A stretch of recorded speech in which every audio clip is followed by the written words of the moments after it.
Hello friends, இன்றைக்கி நம்ம வீடியோவில் குவைத்தில் இருந்து வந்திருக்கும் மிக முக்கியமான மற்றும் நல்ல தகவல் என்னன்னு பார்த்தீங்கன்னா, 2 மாதம் கழித்து குவைத் ஏர்போர்ட் மீண்டும் ஓப்பன் ஆகியிருக்கு.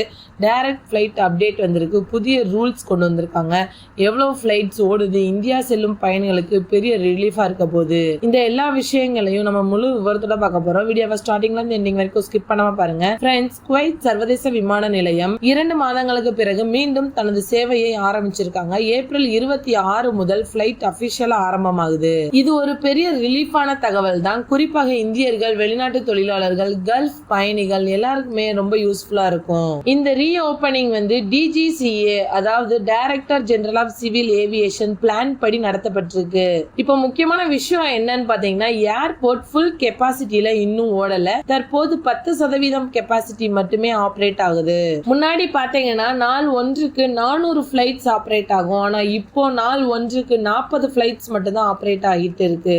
இதனால என்ன ஆகுதுன்னு பாத்தீங்கன்னா, லிமிட்டட் டிக்கெட்ஸ் இருக்கிறதுனால ரஷ் அதிகமா இருக்கும், புக்கிங் கஷ்டமா இருக்கும். அதனால இயர்லியாவே புக் பண்ணிக்கிறது ரொம்ப அவசியமானது.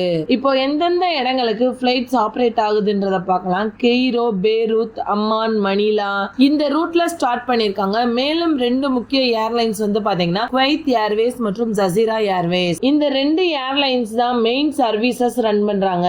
அடுத்த முக்கியமான தகவல் பாத்தீங்கன்னா, குவைத் இருந்து இந்தியாவுக்கு டைரக்ட் பிளைட் ஸ்டார்ட் ஆக போகுது.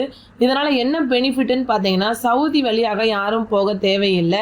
டிரான்சிட் டென்ஷன் இருக்காது, எக்ஸ்ட்ரா எக்ஸ்பென்ஸ் இருக்காது. முன்னாடி 1 லட்சம் வரை செலவு இருந்தது, ஆனா இப்போ குறைய வாய்ப்பு இருக்கு. நேரடி பயணம் ரொம்பவே ஈஸியா இருக்கும். இப்போ ஏர்போர்ட்ல புதிய ரூல்ஸ் என்ன கொண்டு வந்திருக்காங்கன்னா, டிக்கெட் உள்ள பயணிகளுக்கு மட்டுமே உள்ளே அனுமதி இருக்கும். ஃப்ரெண்ட்ஸ் அண்ட் ஃபேமிலி என்ட்ரி கிடையாது. குவைத் விமான நிலையத்துல புதிய நுழைவு முறை, கடுமையான பாதுகாப்பு சோதனை மற்றும் கூட்ட நெரிசல் கட்டுப்பாடு காரணமாக குறைந்தது 4 மணி நேரத்துக்கு முன்பே வரணும்னு சொல்லியிருக்காங்க. நிலைமை சீராக இருந்தால் விமானங்கள் படிப்படியாக அதிகரித்து 10 நாட்களில் முழு அளவுக்கு திரும்ப வாய்ப்பு இருக்கு.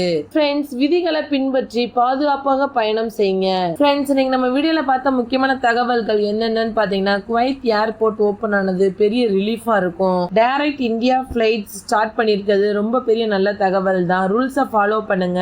ஃபேக் நியூஸை யாரும் ஃபாலோ பண்ணாதீங்க. அபிஷியல் அனௌன்ஸ்மெண்ட்டை மட்டும் ஃபாலோ பண்ணுங்க. இந்த வீடியோ உங்களுக்கு ரொம்பவே யூஸ்ஃபுல்லா இருக்கும்னு நினைக்கிறேன். மறக்காம நம்ம சேனலை சப்ஸ்கிரைப் பண்ணிக்கோங்க. தேங்க்யூ.